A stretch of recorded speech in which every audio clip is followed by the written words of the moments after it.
నమస్కారం. ఈరోజు మనం ఒక పెద్ద సమస్య గురించి మాట్లాడుకుందాం. అంటే ఒక సమూహంలో గొడవలు వచ్చినప్పుడు, విభేదాలు వచ్చినప్పుడు వాటిని ఎలా పరిష్కరించాలి? ఈ ప్రశ్నకు సమాధానంగా మనం దాదాపు 2,500 ఏళ్ల క్రితం వెళ్దాం. సబియా అనే ఒక భిక్షువు చెప్పిన 4 సూత్రాలను ఈరోజు లోతుగా చర్చిద్దాం. అసలాయన ఎవరు?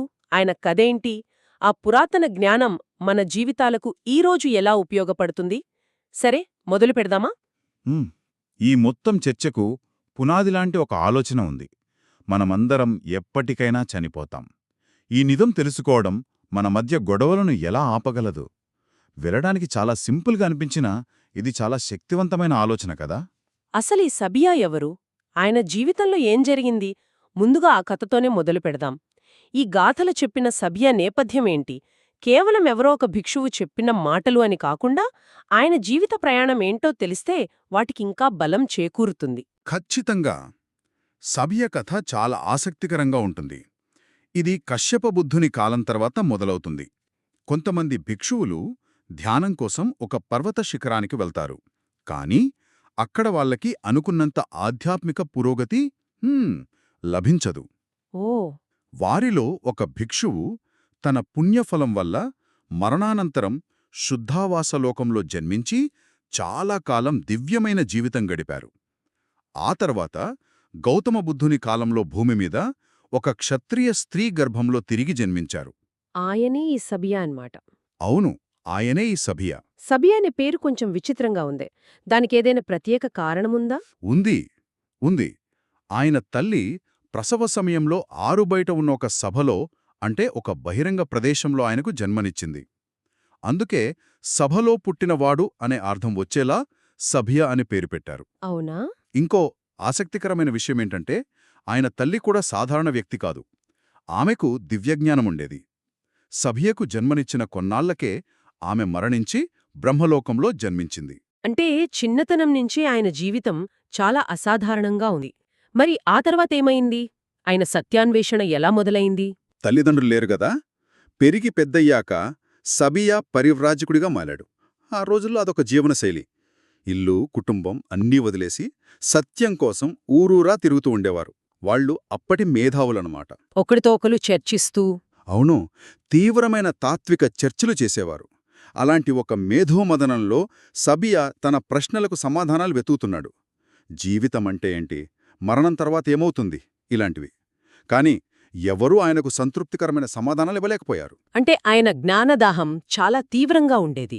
ఆ అన్వేషణే ఆయన బుద్ధుని దగ్గరకు చేర్చిందా? అవును, తన ప్రశ్నలకు సమాధానాలు దొరక్క నిరాశలో ఉన్నప్పుడు బ్రహ్మలోకంలో ఉన్న తన తల్లి దేవత రూపంలో ఆయన కనిపించి గౌతమ బుద్ధుని గురించి చెప్పింది. నీ ప్రశ్నలన్నిటికీ సమాధానం చెప్పగల ఏకైక వ్యక్తి ఆయనే అని మార్గనిర్దేశం చేసింది. ఆ తరువాత సబియ బుద్ధుని దగ్గరకు వెళ్ళాడు. వెళ్ళేందు బుద్ధుడు అతని ప్రశ్నలన్నిట్నీ ఓపికగా విని చాలా స్పష్టంగా సమాధానాలిచ్చారు.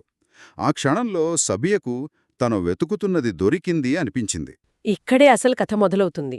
ఆ అనుభవంతోనే ఆయన సంఘంలో చేరి ఈ గాథలు చెప్పడానికి పునాది పడింది. అయితే ఆయన ఈ గాథలను ఊరికే సాధారణ ఉపదేశంగా చెప్పలేదు కదా. దీని వెనక ఒక నిర్దిష్ట సంఘటన ఉంది. సరిగా చెప్పారు. అది చాలా ముఖ్యం. ఆయన సంఘంలో చేరిన తర్వాత బుద్ధుని బంధువైన దేవదత్తుడు, ఆయనే కదా సంఘంలో చీలిక తీసుకురావాలని చూసింది. అవును ఆయనే, దేవదత్తుడు సంఘంలో చీలిక తీసుకురావడానికి ప్రయత్నించాడు. అతని వర్గంలో ఉన్న భిక్షువుల మధ్య తీవ్రమైన కలహాలు, అపర్ధాలు, గొడవలు. ఒకరిపై ఒకరికి అస్సలు గౌరవం ఉండేది కాదు. వారి ప్రవర్తనను చూసిన సభ్య వారిని ఉద్దేశించి ఈ 4 గాథలను ఉపదేశించాడు. ఇది కేవలం తత్వశాస్త్రం కాదు, ఒక సంక్షోభాన్ని పరిష్కరించడానికి ఇచ్చిన ఆచరణాత్మక సలహా. అద్భుతం. ఈ నేపథ్యం తెలిసాక ఆ గాథలకున్న బరువు ఇంకా పెరుగుతుంది. ఇప్పుడు ఆ గాథల లోతుల్లోకి వెళ్దాం. ఆ 4 సూత్రాలేంటి? మొదటి గాథతో మొదలు పెడదాం. తప్పకుండా. 275వ గాథ. పరేచ నవిజానంతి మయమేత్థయమామసే ఏచ తత్థమిజానంతి తతో సమ్మంతి మేధగా. దీని అర్థం? అంటే ఇతరులు, అంటే అజ్ఞానులు తాము ఇక్కడ మరణిస్తామని గ్రహించరు. కాని ఎవరైతే ఈ నిజాన్ని తెలుసుకుంటారో వారి మధ్య తగాదాలు వాటంతరవే సమసిపోతాయి. ఇది చాలా ఆసక్తికరమైన మానసిక సూత్రం. అంటే మరణం గురించిన స్పృహ వచ్చినప్పుడు మన ప్రాధాన్యతలు పూర్తిగా మారిపోతాయి. ఆఫీస్లో జరిగే చిన్నపాటి రాజకీయాలు, కుటుంబంలో వచ్చే మనస్పర్ధలు అవన్నీ ఎంత అల్పమైనవో ఒక్కసారిగా అర్థమవుతుంది. అంటే ఇదొక ప్రాక్టికల్ టూల్ అన్నమాట. ఖచ్చితంగా. జీవితం అశాశ్వతమని తెలిసినప్పుడు శాశ్వతంగా ఉండే శత్రుత్వాలను పెంచుకోవడం ఎంత అవివేకమో అర్థమవుతుంది. దేవదత్తుని వర్గంలో వాళ్లు అధికారం కోసమో అహంకోసమో గొడవ పడుతున్నారు. సభియా వాళ్లకు గుర్తుచేస్తున్నదిదే. మీరందరూ మనమందరం చనిపోతాం. ఈ గొడవలిక్కడే ఉండిపోతాయి. ఈ నిజం గ్రహిస్తే మీ గొడవలు ఆగిపోతాయి. సరే, మరణం గురించి తెలుసుకుంటే గొడవలు ఆగిపోతాయన్నాలు. కాని ఆ జ్ఞానం మనల్ని లోపల్నుంచి ఎలా మారుస్తుంది? బహుశా రెండో గాథ దీని గురించే చెబుతుందేమో. మన చుట్టూ ఉన్న గందరగోళం మధ్య మనం ఎలా ప్రశాంతంగా ఉండగలమో వివరిస్తుందా? అవును, ఇది మొదటి గాథకు సహజమైన కొనసాగింపు. 276వ గాథ. యదాచ అవిజానంతా ఇరియంత్యమరా వియ విజానంతిచ ఏ ధమ్మం ఆతురేస్సు అనాతురా. అంటే ఈ సత్యం తెలియనివారు తాము ఎప్పటికీ మరణించనట్టుగా అమరుల్లాగా ప్రవర్తిస్తారు. వాళ్ల ప్రవర్తనలో గర్వం, అహంకారం, పట్టుదల ఇవన్నీ కనిపిస్తాయి. కాని ఈ ధర్మాన్ని, ఈ నిజాన్ని తెలిసినవారు అనారోగ్యంతో ఉన్నవారి మధ్య ఆరోగ్యంగా ఉంటారు. ఆతురేసు అనాతుల, అనారోగ్యంతో ఉన్నవారి మధ్య ఆరోగ్యంగా ఉండటం, ఇది చాలా శక్తివంతమైన పోలిక. అనారోగ్యమంటే ఇక్కడ అజ్ఞానం, రాగద్వేషాలు. సరిగ్గా అదే. చుట్టూ ఉన్నవాళ్లు కోపంతో, ఆందోళనతో రగిలిపోతున్నా ఈ సత్యాన్ని గ్రహించిన వ్యక్తి మాత్రం స్థిరంగా, ప్రశాంతంగా ఉంటాడు. వాళ్ల గందరగోళం ఇతనిని అంటుకోదు. ఎందుకంటే అతనికి పెద్ద చిత్రం అంటే జీవితం యొక్క వాస్తవ స్వరూపం కనిపిస్తుంది. ట్రాఫిక్ జామ్లో అందలో హారన్లు కొడుతూ తిట్టుకుంటుంటే ప్రశాంతంగా పాటలు వింటున్న డ్రైవర్లాంటివాడనమాట. సరిగ్గా అదే. చుట్టూ ఉన్న ప్రపంచం యొక్క నాటకీయతలో వారు చిక్కుకోరు. వారికి ఏది ముఖ్యమో, ఏది అల్పమో స్పష్టంగా తెలుస్తుంది. ఈ ప్రశాంతతే నిజమైన ఆరోగ్యం. ఆసక్తికరంగా ఉంది. మొదటి రెండు గాథలు ఏమి తెలుసుకోవాలి అనే దానిపై దృష్టి పెడితే బహుశా మూడో గాథ ఎలా ఆచరించాలి అనే దానిపై ఉంటుందేమో. కేవలం జ్ఞానముంటే సరిపోదు, ఆచరణలో చిత్తశుద్ధి లేకపోతే అదంతా వృధా అని హెచ్చరిస్తున్నట్టుంది. నిజమే. మూడవ గాథ ఆచరణ యొక్క నాణ్యత గురించే మాట్లాడుతుంది. 277వ గాథ. యం కించి శిథిలం ఖమ్మం సంకిలిఠాచ్చ యం వతం సంకశ్రయం బ్రహ్మచర్యం నతం హోతి మహత్ఫలం. అంటే ఏ కర్మ అయితే నిర్లక్ష్యంగా, శ్రద్ధ లేకుండా చేయబడుతుందో, ఏ వ్రతాలైతే మలినపడి అంటే స్వచ్ఛమైన ఉద్దేశ్యం లేకుండా కేవలం ప్రదర్శన కోసం చేస్తారో, అనుమానంతో, సందేహంతో కూడిన ఆధ్యాత్మిక జీవనం, అది గొప్ప ఫలాన్ని ఇవ్వదు. అంటే ఆధ్యాత్మిక మార్గంలో కూడా చెక్ ద బాక్స్ మనస్తత్వం పనిచేయదన్నమాట. నేను ఉదయాన్నే లేచాను, ధ్యానం చేశాను అని టిక్ పెట్టుకుంటే సరిపోదు. సరిపోదు. అస్సలు సరిపోదు. ఆ పనిలో మనసు లగ్నం చేశామా లేదా అనేది ముఖ్యం. ఇది మన ఆఫీస్ పనులకు కూడా వర్తిస్తుంది కదా. పైకి పని చేస్తున్నట్టు కనిపిస్తాం, కాని మనసు ఎక్కడో ఉంటుంది. అలాంటి పని వల్ల గొప్ప ఫలితం రాదని సభియా ఎప్పుడూ చెప్పాడు. ఖచ్చితంగా. సంకలిఠం అంటే మలినపడినది. మన ఉద్దేశం స్వచ్ఛంగా లేనప్పుడు మనం చేసే ప్రతి పని మలినపడుతుంది.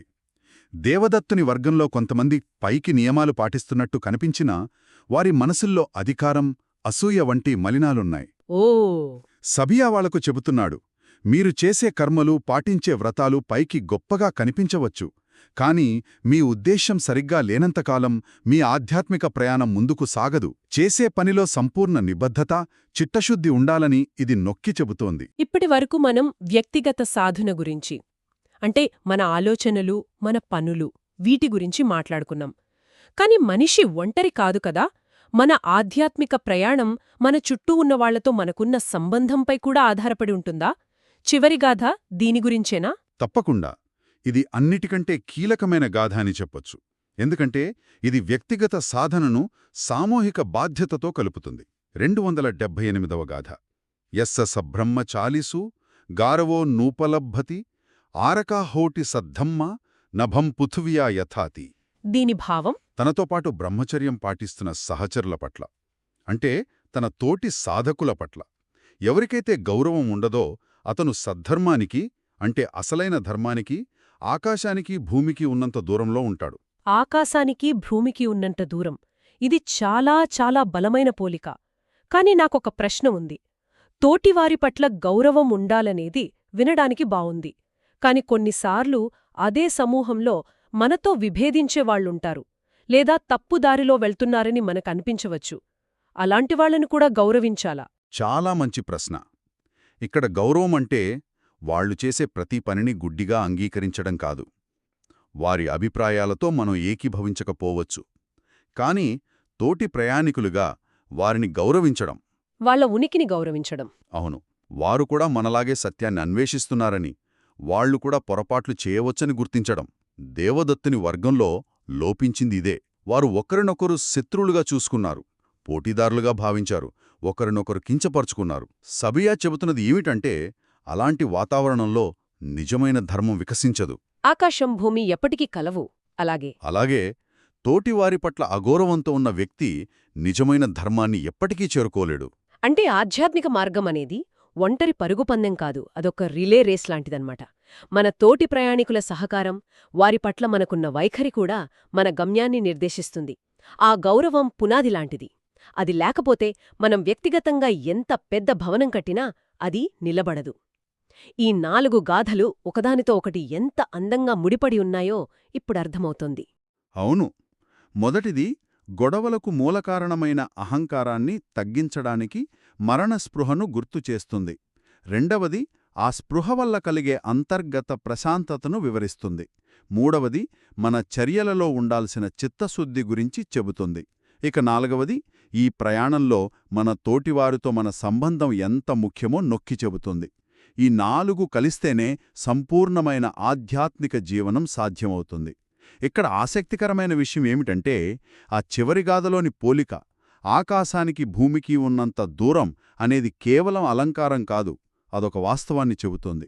తోటి ప్రయాణికులను అగౌరవపరిచినప్పుడు మనం మన మార్గం నుండి పూర్తిగా వైదొలగిపోతామని, తిరిగి ఆ మార్గంలోకి రావడం దాదాపు అసాధ్యమని హెచ్చరిస్తోంది.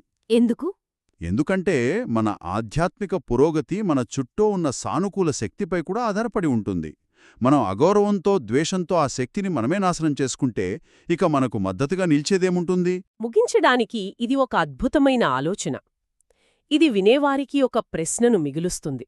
సబియా తన గాథలలో సహబ్రహ్మచారుల పట్ల, అంటే తోటి ఆధ్యాత్మిక సాధకుల పట్ల గౌరవం గురించి మాట్లాడారు. ఈ ఆధునిక ప్రపంచంలో మన సహప్రయాణికులు ఎవరు కావచ్చు? మన కుటుంబ సభ్యులు, మన సహోద్యోగులు, మన స్నేహితులు, లేదా ఒకే లక్ష్యం కోసం పనిచేస్తున్న ఏ సమూహమైనా కావచ్చు. వారి పట్ల మనం చూపే గౌరవం మన లక్ష్యాలకు మనల్ని ఎంత దగ్గర చేస్తుంది, లేదా ఆకాశానికి భూమికి ఉన్నంత దూరం చేస్తుందా?